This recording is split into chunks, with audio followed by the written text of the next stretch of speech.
Friend, मैं आज सब लोगों को सब्जेक्ट मैथ में टॉपिक द्विघात समीकरण के बारे में आप लोगों को बताऊंगा कि द्विघात समीकरण। सबसे पहले आइए हम लोग जानते हैं कि द्विघात समीकरण क्या होता है। द्विघात समीकरण यहाँ इस परिभाषा से यहाँ जो टॉपिक पढ़ा है इससे ही समझ में आ रहा है। द्वि मतलब दो, घात मतलब घातीय। ऐसा समीकरण जिसमें चर की अधिकतम घात कितनी हो, दो हो। द्विघात समीकरण क्या होगा? ऐसा समीकरण जिसमें चर मतलब a b c dash x y z, चर की अधिकतम घात दो हो, द्विघात समीकरण कहलाता है। द्विघात समीकरण कहलाता है। द्विघात समीकरण कहलाता है। द्विघात समीकरण का व्यापक रूप क्या होगा? द्विघात समीकरण का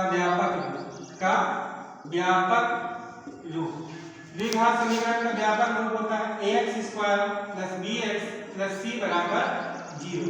ax square plus bx plus c बराबर 0।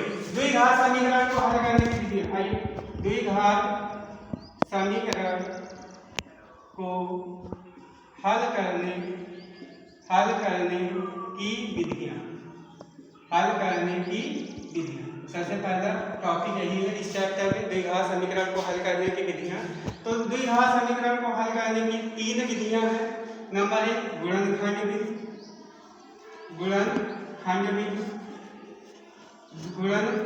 विधि, नंबर 2 पूर्ण वर्ग बनाकर, नंबर 3 सिद्धाचार या सूत्र विधि या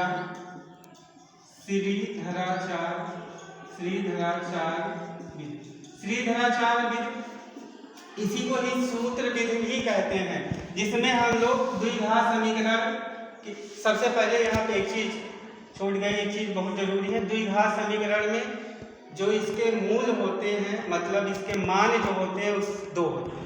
इसी तरह त्रिघात आएगा तो इसके 3 मान होंगे, चतुर्थ घात आएगा तो 4 मान होंगे। जितनी घातें होंगी चर की अधिकतम घात, उस समीकरण इसके मूल होंगे। मूल मतलब उसका मान हल होता है। सूत्र विधि में क्या होता है? x बराबर minus b plus minus under root b square minus 4ac upon 2a, ये होता है सूत्र विधि। यहाँ से हम लोग द्विघात समीकरण के दो मान निकाल लेते हैं। एक प्लस का जब वैल्यू लेते हैं तो एक मान निकलता है, जब एक माइनस की वैल्यू लेते हैं तो दूसरा मान निकलता है। इसके बाद आता है द्विघात समीकरण के मूलों को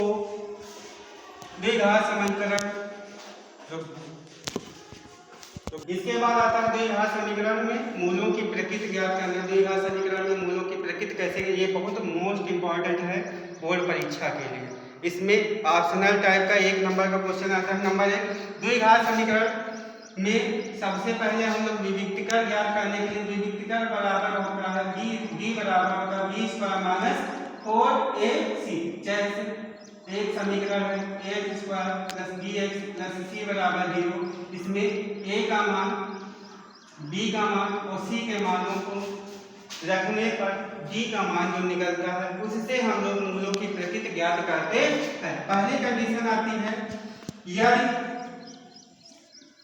d का मान 0 से बड़ा है, यदि, ये बहुत मोस्ट इंपॉर्टेंट है हाफ बोर्ड परीक्षा के लिए, d का मान 0 से बड़ा है और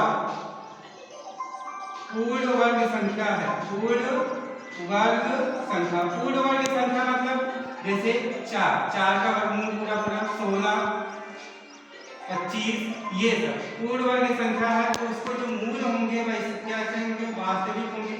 मूल कैसे होंगे? वास्तविक,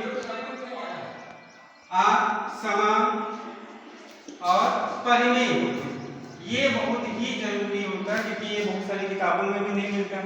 d का मान अगर 0 से बड़ा है और पूर्ण वर्ग संख्या मतलब 4, 16, 25, 36, 81, 125 ऐसी संख्याएं आती हैं तो मूलों की प्रकृति होगी वास्तविक होंगे। मूल कैसे होंगे? वास्तविक होंगे, असमान होंगे और परिमेय होंगे। दूसरी कंडीशन आती है यदि d का मान 0 से बड़ा है और पूर्ण वर्ग संख्या नहीं प्राप्त है।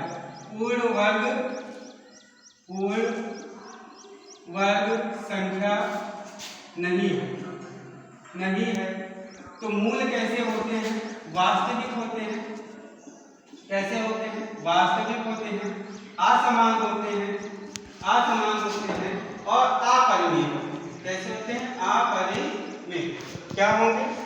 इन दोनों में कंडीशन लगभग सेम है, पर एक शब्द का अंतर होता है। इसी शब्द को लेकर एक क्वेश्चन बना था जो बोर्ड परीक्षा 2018 में पूछा गया था कि अगर d का मान 0 है, वहां पे दे दिया गया था पूर्ण वर्ग संख्या, तो उसमें मूल वास्तविक, असमान और परिमेय होगा। ये ध्यान रखना, जब पूर्ण वर्ग संख्या शब्द आता है या पूर्ण वर्ग संख्याएं आती हैं, विविक्तिकर निकालते हैं, वहां पे ऐसे पूर्ण वर्ग संख्याएं आती हैं तो मूल परिमेय होंगे। जब पूर्ण वर्ग संख्या मतलब 3 का पूरा वर्गमूल नहीं निकाला जा सकता।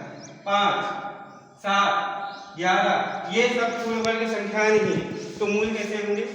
वास्तविक होंगे। इसमें भी असमान होंगे, ये भी है, पर इसमें क्या हो जाएंगे? अपरिमेय। तीसरी कंडीशन आती है यदि d का मान 0 के बराबर है। d का मान किसके बराबर है? 0 के बराबर है तो मूल कैसे होंगे? वास्तविक होंगे। कैसे होंगे? वास्तविक होंगे, समान, वास्तविक और समान। चौथी कंडीशन आती है यदि d का मान 0 से छोटा मतलब ऋणात्मक संख्या कोई आ गई, जैसे -1, -2 ये सब आ गए तो क्या होंगे? मूल कैसे होंगे? अवास्तविक।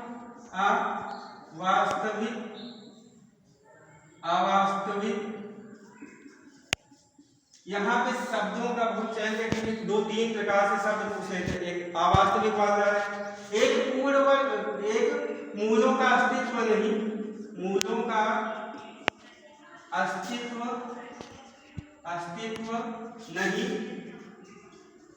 तीसरा आ जाता है अवास्तविक, मूलों का अस्तित्व नहीं। ये 2 शब्द आते हैं, ठीक। तो यहाँ पे शब्द का बहुत अच्छे से, या काल्पनिक मूल, एक शब्द और आ जाता है काल्पनिक। कैसा शब्द आता है? काल्पनिक मूल, ठीक।